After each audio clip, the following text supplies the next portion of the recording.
comes in from that storage warehouse. Comes in here. This is where it's all lined up for production, for dry milling processing.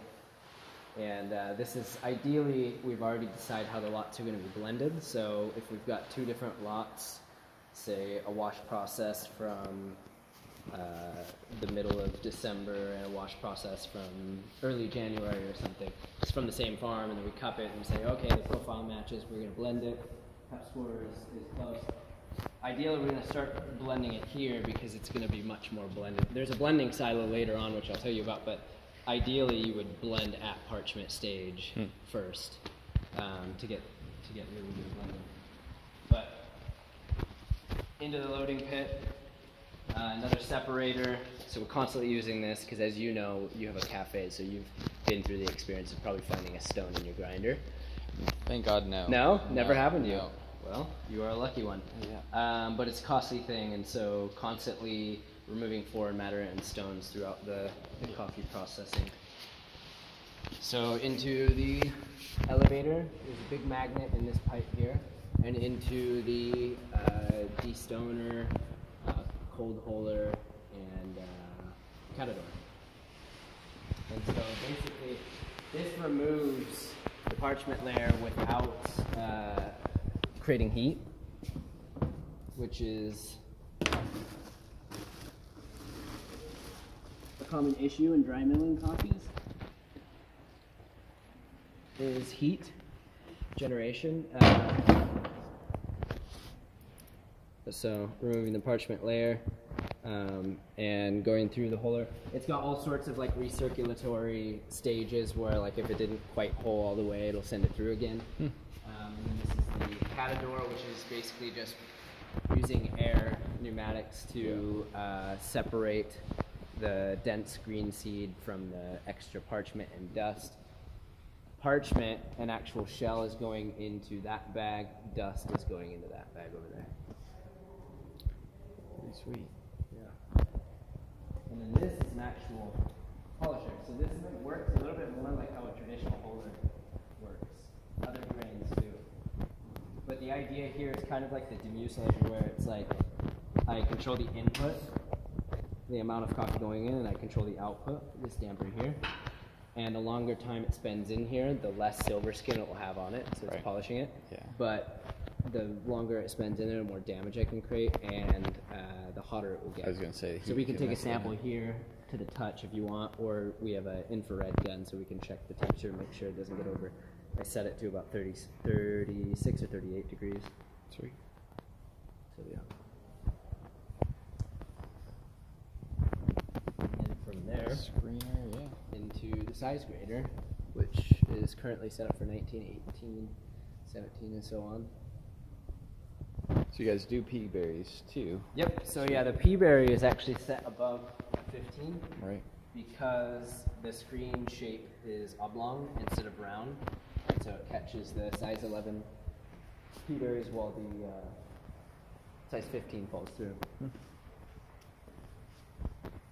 So it's sending the coffee out the front. Coffee comes in to the top there. You can control the flow in, and then it's going into the separate channels, and then up into the silos.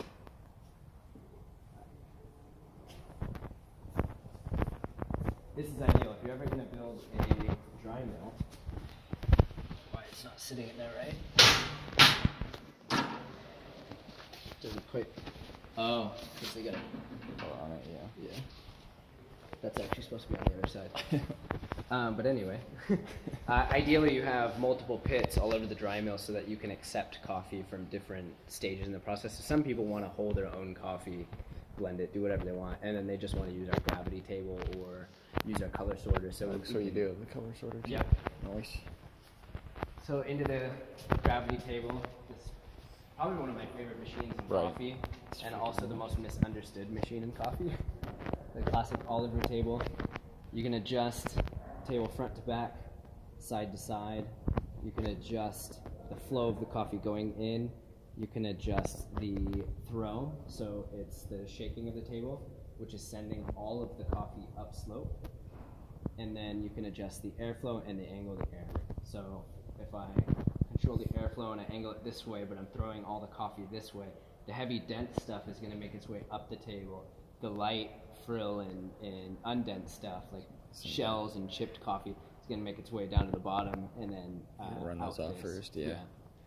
So and then it's got like a repass. So defects here, repass here, good coffee there. Yeah. But it's a difficult machine to operate. Yeah, because, well, like, not many people have that or the experience to handle that probably. it's really fun in this to part set of the up, world. but it's super difficult because as soon as you make one adjustment to one variable, you throw off all the other ones that you already adjusted. Like how clean everything is too, man. Yeah, it's a dust-free environment, which is great for the staff. So this is the color sorter. So everything in here is Brazilian except for the color sorter and the air filtration system. This is Satake, so it's from Japan, which they make some of the best color sorters in the world. And basically, what's going on is you've got two cameras, one on the front and one on the back, that are full spectrum, full color, and they use LEDs, and it's taking a snapshot of both the front and back side of the coffee. Each bean that falls through gets a snapshot, and then it sends to the computer what it's going to do with it, and then it uses pneumatics, so air pressure to shoot it in the right categories. It's amazing, pretty crazy. This one's really cool because you can take a defect that you don't want, drop it in, computer will take a picture of it, and then you can set what the threshold is. I want you to be 30%, 50% sensitive to this defect. Set it out. Yeah. So, yeah, it's pretty cool. It's good fun. Seriously, you guys have some serious toys. Yeah. This is all, again, for the size of production that you have. That's pretty, it's intense. If anyone's got proper export-ready coffee, it's going to be us. Right? Now, there is other people exporting already, and they're doing a pretty good job, so. Yeah. But I wouldn't mind if the coffee passed through this dry mill first. Right.